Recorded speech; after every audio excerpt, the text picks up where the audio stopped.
Hi, welcome to my Facebook group. I am so glad that you are here. I wanted to have a video here waiting for you when you came in so you kind of have a little bit to think about and something to start with before we get down to the specific topics that I want to teach you.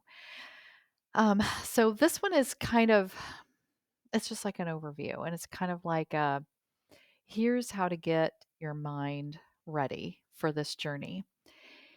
So here's a couple of things because this is not a diet plan. Um, the diet industry is a $1 billion business. And if you look around, you can see that's not working for a lot of people. and um, if you're like me, you've been on other diets. I've been on many different kinds of diets. And there were things that I took from them that were good. And diets themselves are not bad. The part about diets that don't work is that it's trying to fix something about you without like trying to really get to the reasons why you're in that position to begin with, and also how your mind plays tricks on us and tells us a lot of things that get in the way of really doing what's right for us. And so diets don't do that. Diets just tell us how to eat, tell us a different exercise program, tell us what's bad, what bad foods are, what good foods are, all of that. And this doesn't do any of that. And that's, I think, well, for me anyway, this is why it works. And this is what I love about it.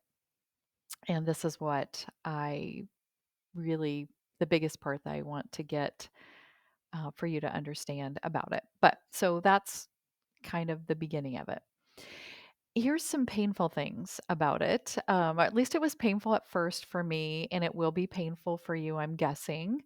But um, what is so amazing is that the things that I'm going to tell you that are so painful were painful for me forever and now are not. And so I can't wait to see how you get to that point. But the first one is to weigh yourself every day. So Um, I remember, and I know that you will have read or seen things that say not to do this. And that's what gets so confusing about the diet culture is that you're going to get so many competing, confusing messages. And I know that used to frustrate me. And that would be one of the reasons why I'd give up on diets. Well, people are saying all these opposite things, and I'm so confused, and I'll just forget it. Like, I don't want to do it anymore. But the reason I say weigh yourself every day is because our body weight varies a lot every day. And um, I used to have two different ways of doing this. One was I would never weigh myself because I didn't want to know the number because the number always depressed me. And even when I went to the doctor, where they would have to weigh you, once a year or whatever, I would close my eyes and I would say, "I don't want to see the number. Please write it down and don't say it out loud." Because I did not want to know what the number was because somehow in my mind I had decided that different numbers meant different things. And most of the time, my body was comfortable at 200 pounds. And I was there. Um, I didn't I don't think I ever got too much over. I maybe weighed 205 at my heaviest, something like that, but my body stayed at 200 quite a bit. I was beautiful at losing 20 pounds. I knew all the tricks in order to do that, but I never could stay there. Um, and I was always waiting until I didn't have to do it anymore. And so, um, and when you think that way, then it doesn't work because you're always waiting for the time when this goes away and you don't have to worry about it anymore. And I don't worry about it anymore, and I'm still thin. So that's part of this whole mindset thing. But another thing that I would do when I was like being serious about weight loss before is I would weigh myself once a week. So every Saturday, I would weigh myself. And the reason once a week doesn't work either is because like I just said, your weight actually fluctuates a lot day to day. And I didn't know that about my weight because I didn't weigh myself every day. I thought I wasn't supposed to, or I didn't want to. Um, so I would weigh myself on one Saturday. And then if the next Saturday I was 5 pounds up, which actually in my natural way happens every week at different times. But if that Saturday I weighed myself happened to be the day that I was 5 pounds up, um, then I thought, oh, well, this diet isn't even working. I'm eating all this terrible stuff and I hate it. And I'm doing all these exercises I don't like. And now it isn't even working. So forget it. I'm just going to eat everything this entire weekend and I'm not even going to care about it. And maybe on Monday I'll care about it again. And so weigh yourself every day, write it down. And what I want you also to write down when you're writing your number down is, what are you thinking about that number? Because we have to start digging into our thoughts and what are we saying to ourselves and what does this number mean? Because literally, the number just means how much your bones and muscles and fat cells and water weigh on that particular day. It means nothing about you. It means nothing about anything other than it's just a gauge. And at some point, I want you to get to the point where that number doesn't mean anything anymore, whether it goes up or down. It's just who I am today. This is where I'm at. And so I know right now the number is painful. I have experienced the painful number, but I want it to stop being painful. And I want it to stop being painful at 200 or 250 or whatever it is, no matter what, it not be painful. But I'm okay. I know it's painful right now. I just want you to write down, what are you thinking about it? And start, what if the number just meant where you are today, where your bones, muscles, water, I mean, our body has to weigh something. So it's just a number. It's just a neutral number out there. So that's what I want you to kind of start thinking with a little bit. The other painful thing is to look at your body in the mirror, naked, full body, and I want you to think about, what do you think about it? I know most of you probably don't love your body, and I know I am just getting. I mean, in the last year, I've started to love my body. I hated my body at different times of my life. There was a point where I refused to look at myself. Like I loved chest up. Um, even at my heaviest, I didn't mind, or at least my neck up. Like I liked this part of me. I just didn't like anything else. And so in the mirror, I literally would keep my eyes up so I could see my face and see my hair, see my shoulders, whatever. And I just wouldn't look down because I hated it. I hated how it looked. I was so disgusted by it. Um, and so the first time I did this exercise where I had to look at myself naked, full length in the mirror, and do this every day too, and write down, what are you thinking? And I would guess that most of you are saying some really mean, terrible things to yourselves. And I did too. But you're never going to lose weight and keep it off from a you're so fat and disgusting mindset. You have to be able to loosen that a little bit and think differently about your body. And one of the things I want to do today, um, and last summer I heard this. I listen to a lot of audiobooks because I'd love to be able to sit down and read. But now that I'm doing all this stuff, I don't have time to just like really dedicate to the book. But if I'm listening to a book, I can do it while I'm in the shower. I can be cleaning my house. I can be driving to work and I can, be keeping up with books. So last summer, I listened to a book um, by Jen Hatmaker, and I'll somewhere in the Facebook group, I'll put that exact book so you could get the book if you wanted to. But I'm going to read you a part from it that I just literally had tears. I don't even know if I'm going to be able to read this without crying, but it meant so much to me. And it is exactly what I'm talking about how we need to be feeling and thinking about our body. And I am a woman, and this is written from a woman's point of view. So, of course, we're going to be using the pronouns she, and I think mostly she, but she and her.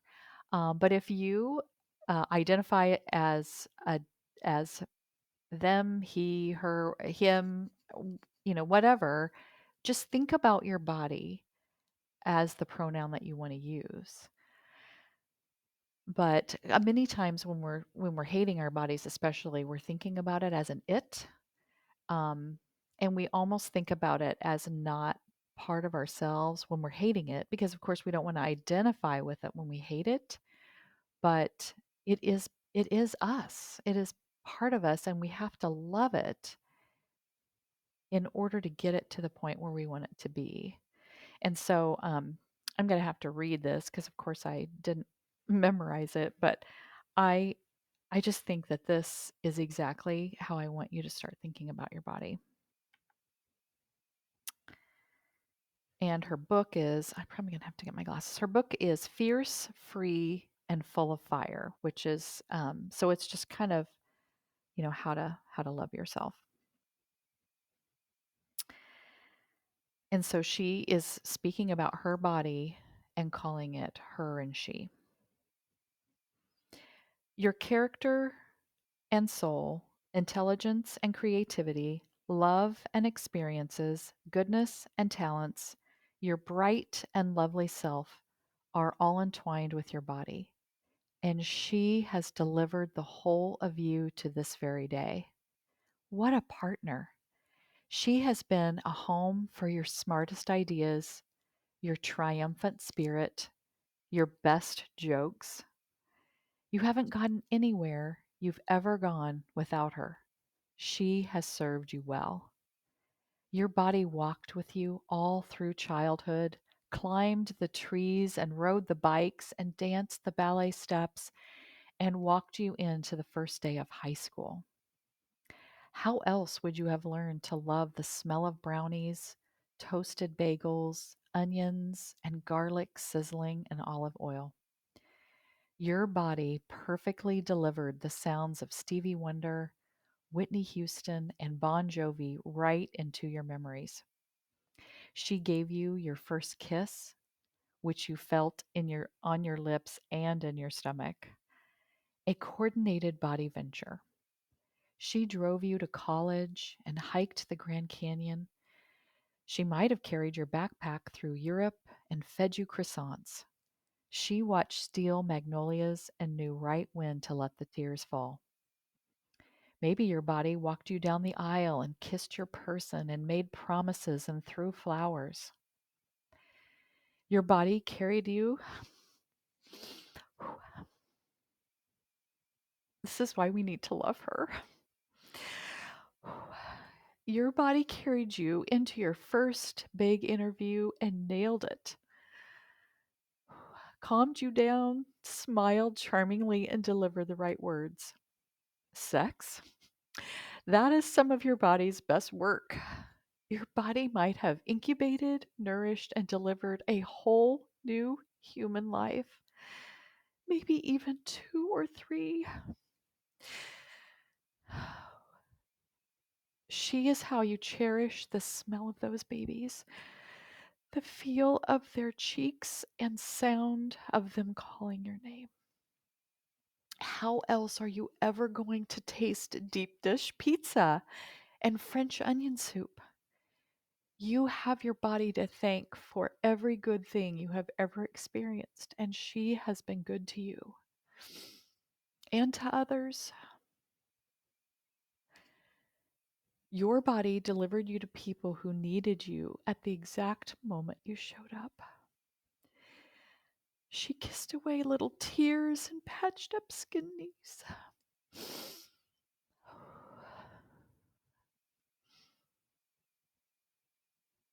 She holds hands that need holding and hugs necks that need hugging.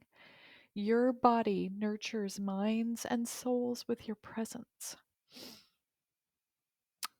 With your lovely eyes, she looks deliberately at people who so deeply need to be seen. She nourishes folks with food, stirring and dicing and roasting and baking, and your body has sat quietly with sad, sick, and suffering friends. She has also wrapped gifts and sent cards and sung celebration songs to cheer people on.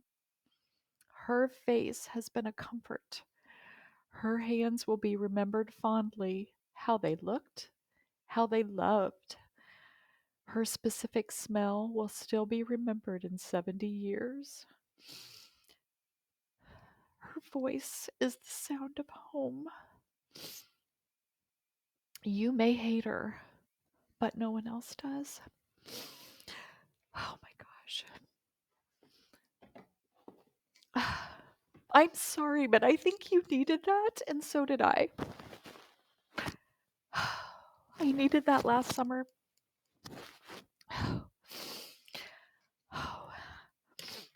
When I started this journey, and I hope that this has helped you to start seeing your body in a different way. Call your body whatever pronoun you want to use. But love her, him, them, because your body is getting you through this beautiful life. And thank goodness. And love I love my body now. And I loved it at 200 pounds when I started this because when I heard this, I was still at 200 pounds and I was starting the work of loving her before I got here. So don't go on this weight loss journey because you want to love your body 50 pounds from now. Do this journey because you love her now and that you want to just treat her beautifully and take care of her because she has done all these amazing things for you. And you will love her however she looks, and we're all going to look different. And I'm going to be a grandma in a couple of months.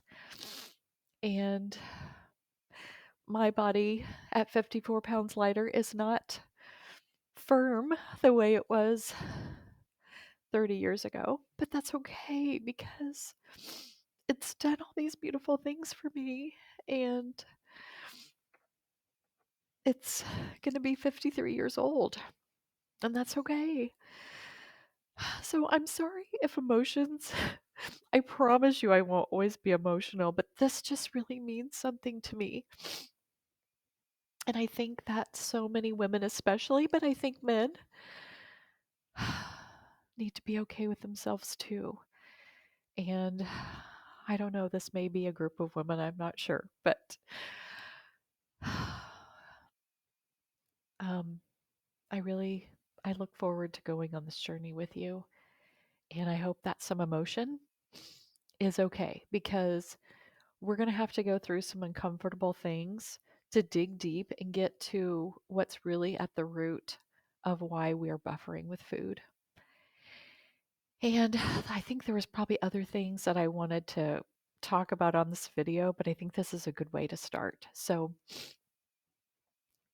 while at the beginning of this, before we get started in the real like topics and in certain directions that I want you to go, weigh yourself every day, write it down, write down what you think about that number and what you're willing to start thinking about that number, uh, and what you think about your body naked, and what maybe neutral thoughts, because I know that you're not going to think today, my body's beautiful, I love it. I mean, I hope that you're feeling a little bit bad about how you've been treating your body because I want you to change that. But um, if you can't get to my body is beautiful, which I get that, I know it's going to take some time, at least be able to write down a thought like, I have a body. My body gets me through the world, and make it more neutral. Give yourself some grace and love, and let's see where we can go from here. So I'll talk to you soon.